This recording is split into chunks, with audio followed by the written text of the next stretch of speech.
Vanessa leaned forward across the polished conference table, her eyes glistening with what looked like tears.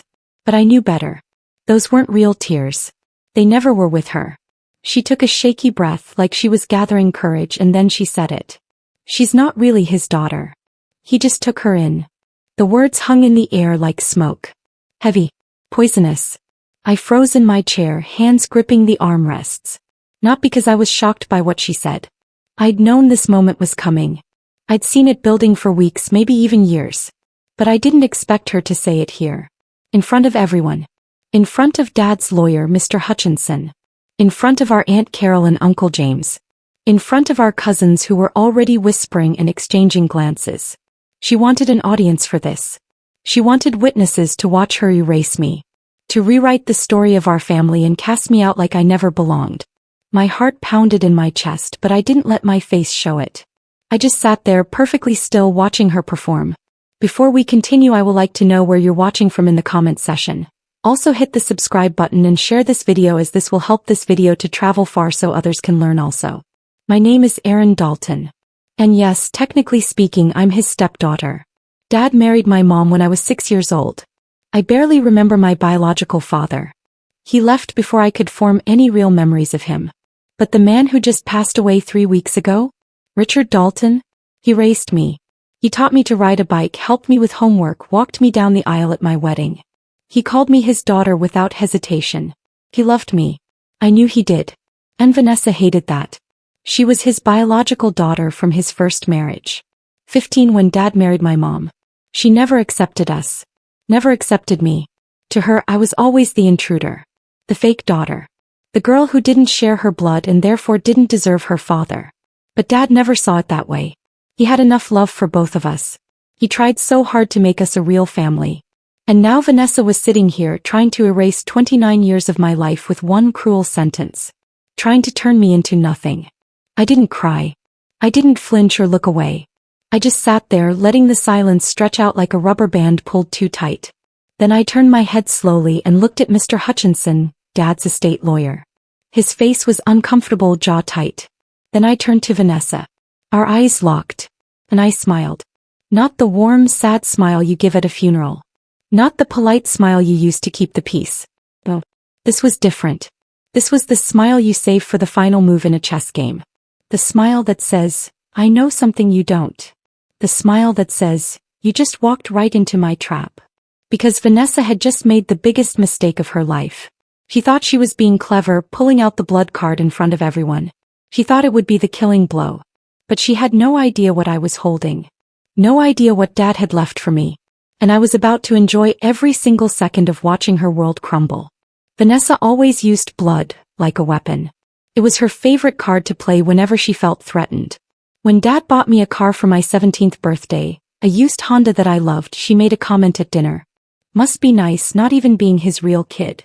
When Dad introduced me at his company parties, she'd stand nearby and whisper to people. Oh, that's Erin. Our step edition. She said it with a smile like it was a joke, but the venom was always there.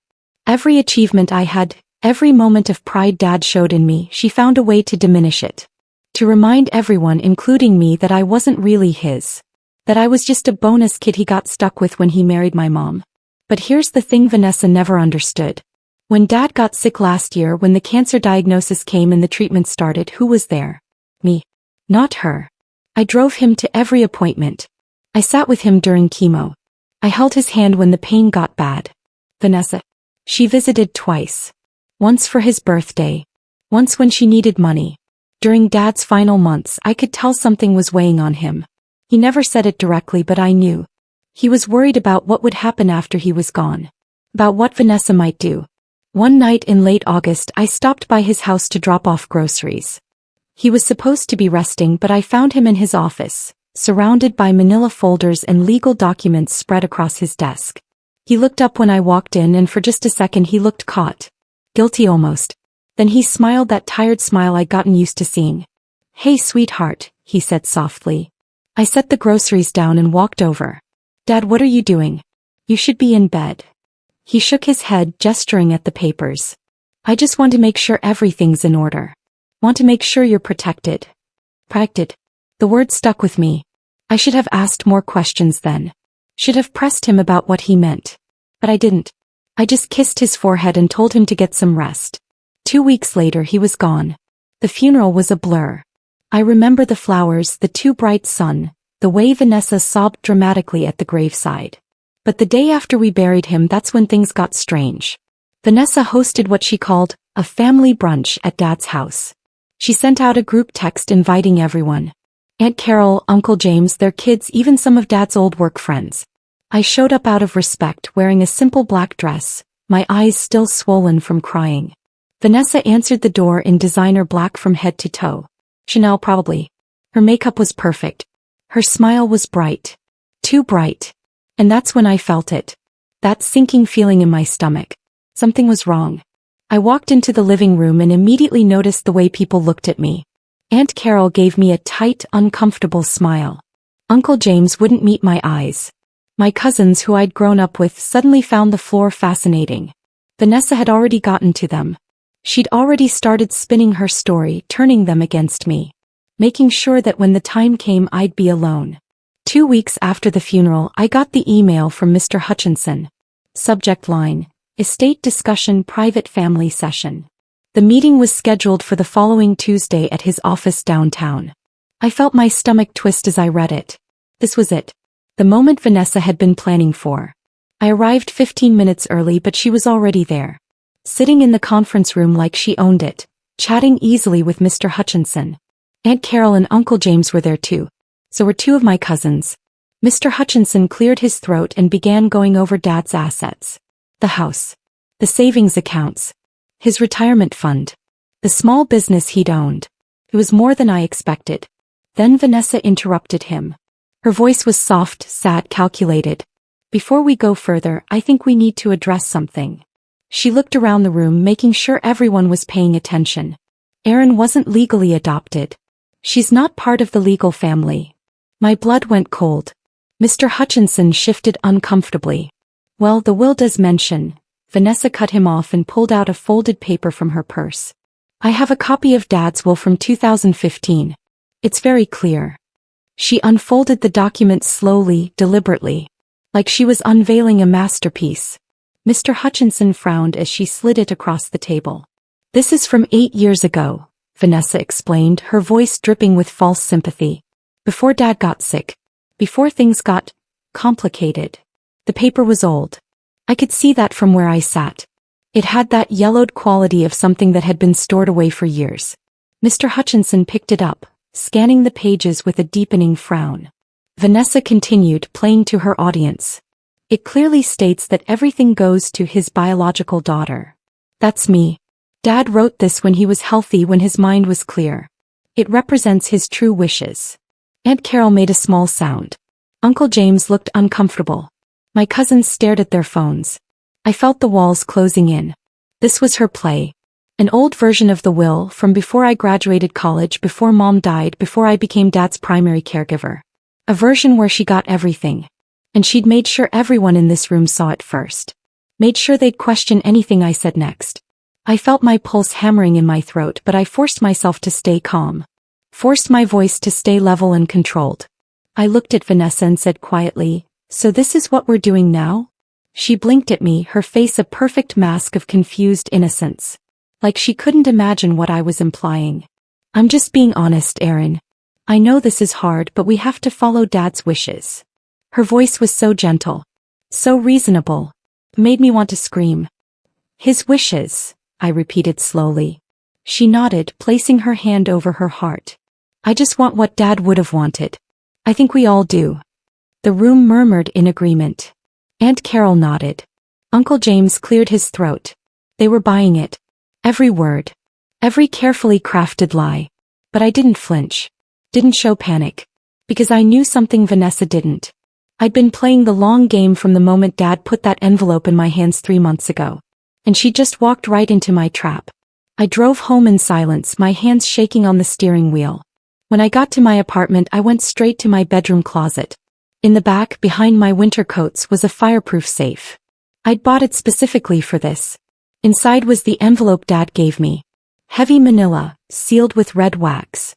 My name written across the front in his handwriting. "Erin, open when the time is right." He'd given it to me in September, 3 weeks before he died. I'd been staying at his house, sleeping in the guest room so I could help him during the night. One evening, after his pain medication kicked in and he was drifting off, he'd grabbed my hand. His grip was weak but urgent. "Bottom drawer of my desk," he whispered. "Fireproof envelope. Take it home. Keep it safe." I'd found it that night. Wanted to open it immediately. But something stopped me. Some instinct told me to wait. Now sitting on my bedroom floor, I broke the seal. My hands trembled as I pulled out the contents. A handwritten letter. And beneath it, a legal document. I started reading and tears blurred my vision. The letter was dated September 12th, 6 months before Dad died. His handwriting was shaky but clear. "My dearest Erin," it began. "If you're reading this, I'm gone. And if I know Vanessa, she's already tried to cut you out. I've watched her jealousy grow for years. I've seen how she treats you. I won't let her erase you from this family. Below this letter is my real will. Dated. Notarized. Everything is split evenly between you and Vanessa. 50-50. You're my daughter. Not by blood but by choice. By love. By every moment that mattered. Don't let her take that from you. I love you. Always have. Always will." "Dad," I sobbed reading it. But beneath the tears was something else. Steel. Determination. Rage. I picked up the will. It was official. Stamped by Morrison and Associates, a law firm I didn't recognize. Not Mr. Hutchinson's firm. Dad had gone somewhere else. Somewhere Vanessa wouldn't know to look. The document was clear. Assets split evenly. No ambiguity. No loopholes. Everything divided down the middle between my daughters, Vanessa Marie Dalton and Erin Grace Dalton. He'd even used my full name. Claimed me completely. I didn't call Vanessa. Didn't send an angry text or demand a confrontation. Instead, I called Morrison and Associates first thing Monday morning. A woman named Rebecca Morrison answered. I explained who I was and there was a pause. Then she said, "We've been expecting your call, Ms. Dalton. Your father prepared us for this situation." She confirmed everything. The will was valid, updated, properly executed. Mr. Hutchinson had been working with an outdated file. Your father specifically chose not to update his will with his previous attorney, Rebecca explained. He was concerned about information leaking to your sister. Smart. Dad had been so smart. Rebecca and I scheduled a meeting for that Wednesday. Then I hung up and did something Vanessa would never expect. I waited. I let her keep digging. Let her parade around in Dad's watch and drive his car like she'd already won. Let her turn the family against me. Because she had no idea I was sitting on a nuclear bomb. And I was going to wait until the perfect moment to detonate it.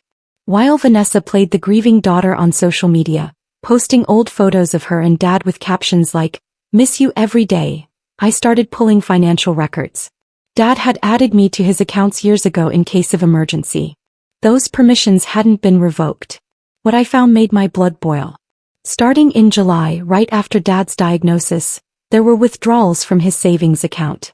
Large ones. 5,000 here. 10,000 there. 20,000 in August. They kept coming right up until the week before he died. All made by Vanessa. I cross-referenced the dates with my calendar. Every withdrawal happened on days I knew she'd visited Dad. Days she'd spent 20 minutes with him before leaving for important meetings. She'd been robbing him. While he was dying. While I was caring for him around the clock, she was draining his accounts. I documented everything. Screenshots. Bank statements. Transaction histories. I built a file that would bury her. And I saved it all for the right moment. 2 weeks after the first meeting, my phone rang. "Mr. Hutchinson. Ms. Dalton, we need to schedule a follow-up session. There are some clarifications needed regarding your father's estate." His voice sounded strained. I kept mine light. "Of course. When works for you." We scheduled it for the following Monday. Before hanging up, I added casually, "Actually, I have some documents that might help clarify things. Should I bring them?" There was a pause. "What kind of documents?" I smiled to myself. "Just some things Dad left me. I think they'll be relevant." Another pause. "Yes. Please bring anything you have." I hung up and immediately texted Vanessa. "Heard we have another meeting Monday. See you there." She responded within seconds. "Looking forward to getting this settled." I could practically see her smirk through the phone. She thought this was her victory lap. Thought I was going to show up and beg for scraps. She had no idea. Monday morning I dressed carefully. Navy blazer. White blouse. I looked professional. Serious. Ready for war. When I walked into that conference room, Vanessa was already there. She was wearing Dad's watch. I wanted to rip it off her wrist. Everyone settled into their seats. Vanessa sat at the head of the table like she owned the place. Aunt Carol and Uncle James looked uncomfortable. Mr. Hutchinson cleared his throat. Ms. Dalton reached out about some additional documents that might be relevant too. I didn't let him finish. I reached into my bag and pulled out the manila envelope. The one Dad had sealed. The one with my name on it. I placed it on the table and slid it slowly across to Mr. Hutchinson. This is Dad's actual will, I said calmly. Updated 6 months before he died. Dated. Stamped. Witnessed by 2 attorneys at Morrison and Associates. The room went completely silent. Mr. Hutchinson opened the envelope carefully. His eyes widened as he read the first page. Vanessa leaned forward trying to see. What is that? Her voice had an edge now. Nervous. Mr. Hutchinson looked up at her, then at me, then back at the document. He flipped through the pages, checking signatures, dates, notary seals. Finally he set it down. This is legitimate. Vanessa's face went white. Like someone had drained all the blood from her body. Like a white curtain getting ripped down in one violent motion. Vanessa lunged forward and grabbed the will. Her hands shook as she scanned the pages. Her face went from white to red in seconds. This is fake, she screamed. She forged this. She had access to Dad when he was sick and drugged up. She manipulated him into signing this. Mr. Hutchinson held up his hand. Miss Dalton, I need you to calm down. I've reviewed the document. It's properly executed and notarized. All signatures are verified. Vanessa whipped around to face me. Her perfectly composed mask was completely gone now. Her eyes were wild. Desperate. You've been planning this, she hissed. You isolated Dad and twisted his mind. You made him think I didn't care. You poisoned him against me. I didn't answer. Didn't defend myself. I just smiled. The same smile from the first meeting. The smile that said, I already won. That smile broke something in her. She slammed her hands on the table. Say something. I leaned back in my chair, perfectly calm. The will speaks for itself. Aunt Carol made a small noise. Uncle James shifted uncomfortably. Even my cousins looked shocked. This wasn't the quiet, pushover Erin they expected. I let the silence stretch for a moment. Then I leaned forward and looked directly at Mr. Hutchinson. Actually, there's one more thing you should probably look into. Vanessa's head snapped toward me. I kept my eyes on the lawyer. You might want to check the financial activity on Dad's accounts between July and September. Specifically the savings account ending in 4739. Mr. Hutchinson frowned. Why? I pulled out my phone and opened my files. Because there were multiple unauthorized withdrawals during that period. Large ones. While Dad was undergoing treatment and unable to manage his finances. I slid my phone across the table. Screenshots of every transaction. Dates. Amounts. All of them perfectly documented. Vanessa's face went from red to gray. Her mouth opened but no sound came out. Mr. Hutchinson studied the phone, his frown deepening. These withdrawals total over $70,000. I nodded. That's the exact window when Vanessa had access to Dad's accounts. When she was supposedly visiting him. Aunt Carol gasped. Uncle James looked at Vanessa with something like disgust. The cousins were already whispering. Vanessa was shaking now. Those were for Dad's care. For medical expenses. I tilted my head. Really? Because I have receipts for all of Dad's medical expenses. Insurance covered most. I paid the rest out of pocket. So where did $70,000 go? The legal fallout was swift and brutal. Mr. Hutchinson immediately froze all of Dad's assets pending a full investigation. The house. The cars. The bank accounts. Everything locked down. Vanessa had been living in Dad's house since the funeral, treating it like her personal mansion. Now she had 2 weeks to vacate. The court's orders were clear. She couldn't take anything except her personal belongings. Dad's watch. That stayed. His car. Staying. His furniture, his clothes, his photos. All staying until the estate was properly settled. I watched her pack up her things through messages from Aunt Carol. Apparently, Vanessa called everyone in the family, sobbing, begging for places to stay. The same cousins who'd sided with her at the first meeting? Suddenly their guest rooms were being renovated. Aunt Carol said her house was too small. Uncle James claimed he and his wife were going through some things. One by one they all ghosted her calls. The woman who'd played the blood card, who'd used family as a weapon, suddenly found herself with no family at all. Meanwhile I stayed quiet, went to work, taught my classes, lived my normal life. But every night I slept a little better. Word spread through the family fast. Faster than I expected. What Vanessa had done, stealing from Dad while he was dying, trying to use a fake will, attempting to cut me out entirely, it didn't sit well with people. Even people who'd never particularly liked me suddenly saw her clearly. Dad's sister, Aunt Margaret, who I barely knew, called me personally. I heard what happened. I'm so sorry, honey. Richard loved you so much. Vanessa should be ashamed. Other relatives reached out. Cousins I hadn't spoken to in years. Old family friends. They all said the same thing. Vanessa had gone too far. Her blood card had expired. The weapon she'd used for years suddenly meant nothing because she'd proven that biology didn't equal loyalty. Didn't equal love. Didn't equal family. She'd been the biological daughter and she'd robbed him. I'd been the stepdaughter and I'd cared for him until his last breath. People weren't stupid. They could see who the real daughter had been. Vanessa's reputation was in pieces. Her social media went dark. The posts about missing Dad disappeared. She deleted everything. But screenshots lived forever. People had saved her posts, her comments, her casual cruelty toward me over the years. And now they were sharing them, adding context. 2 weeks into the legal process, Rebecca Morrison called me. Erin, I need you to come to the office. There's something your father left for you. Something beyond the will. I drove downtown that afternoon, my heart pounding. Rebecca met me in her office and closed the door. She pulled out an old smartphone. Dad's old phone. Your father gave this to us 6 months ago. He recorded something. Asked us to give it to you if things went the way he expected. He handed me earbuds. My hands shook as I pressed play. Dad's voice filled my ears. Weak but clear. Hey sweetheart. If you're hearing this, Vanessa tried something. I knew she would. I've watched her treat you like garbage for years. Watched her jealousy. Her cruelty.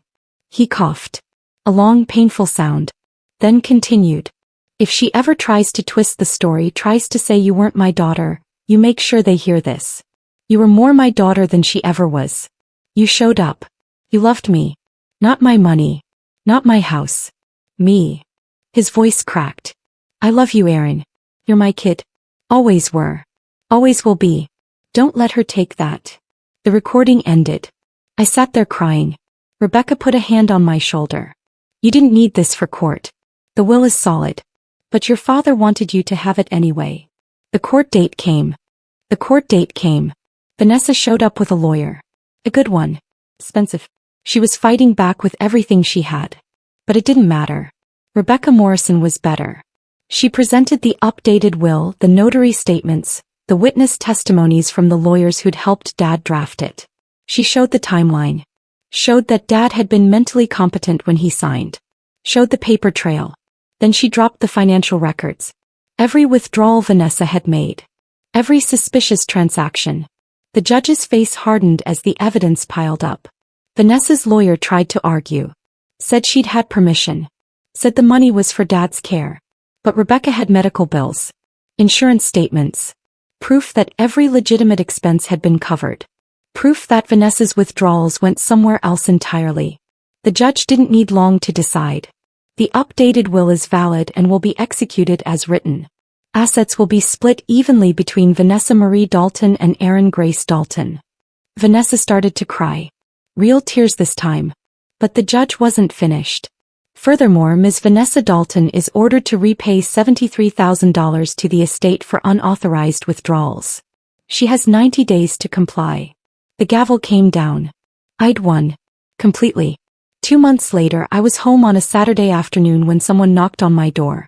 I looked through the peephole and froze. Vanessa. She looked terrible. Hair messy and unstyled. Makeup smudged. Eyes red. She was wearing jeans and an old t-shirt. I hadn't seen her dressed down like this since we were teenagers. She knocked again. Erin, please. I know you're home. Please just talk to me. I stood there staring through the peephole. Every instinct told me not to open the door. She knocked a third time. We're sisters, Erin. We shouldn't be fighting over money. Dad wouldn't want this. Sisters. The word made me angry. She'd never called me her sister before. Not once in 29 years. I walked closer to the door but didn't open it. Just spoke through the wood. You made sure I wasn't family, Vanessa. You spent years telling me I didn't belong. Telling everyone I wasn't real. I listened.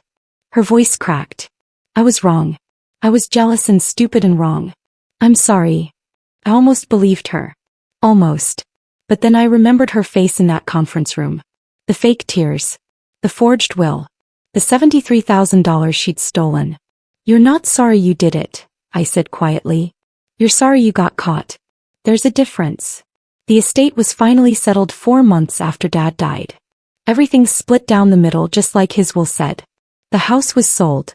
I didn't want to live there. Too many memories. Too much grief soaked into the walls. My half of the sale plus my share of Dad's other assets came to just over $400,000. More money than I'd ever had. More than I knew what to do with. But I knew exactly what I wanted. Freedom. I gave notice at my job.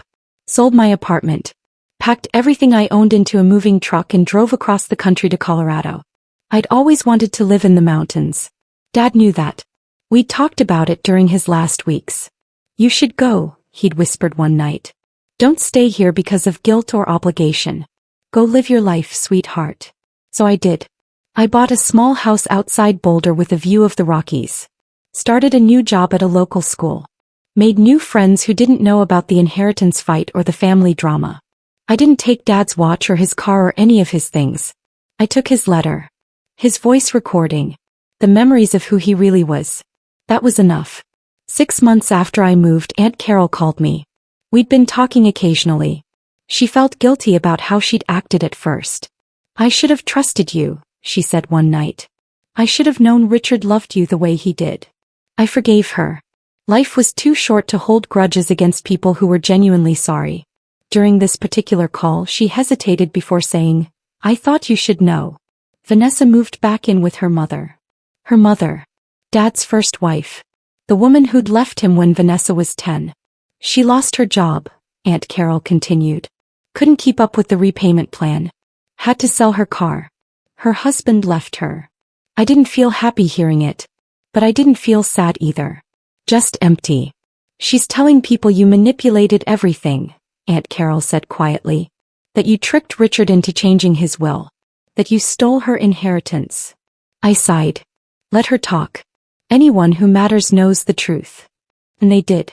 The people who'd actually known Dad, who'd watched him with me over the years, they knew. The rest? Their opinions didn't matter. Vanessa could tell her story. I had the truth. I'm sitting on my back porch right now watching the sun set over the mountains. It's been a year since Dad died. A year since Vanessa tried to erase me. Sometimes I think about what this whole thing was really about. And I've realized it was never about the money. Not really. It was about being seen. Being claimed. Being counted as real. For 29 years, Vanessa used blood like a weapon. Like it was the only thing that mattered. Like biology was the only valid form of family. But Dad proved her wrong. In his final months, when he updated that will, when he recorded that message, when he wrote that letter calling me his daughter, he proved that family is about choice. About love. About showing up. I never needed to prove I was his daughter to him. He already knew.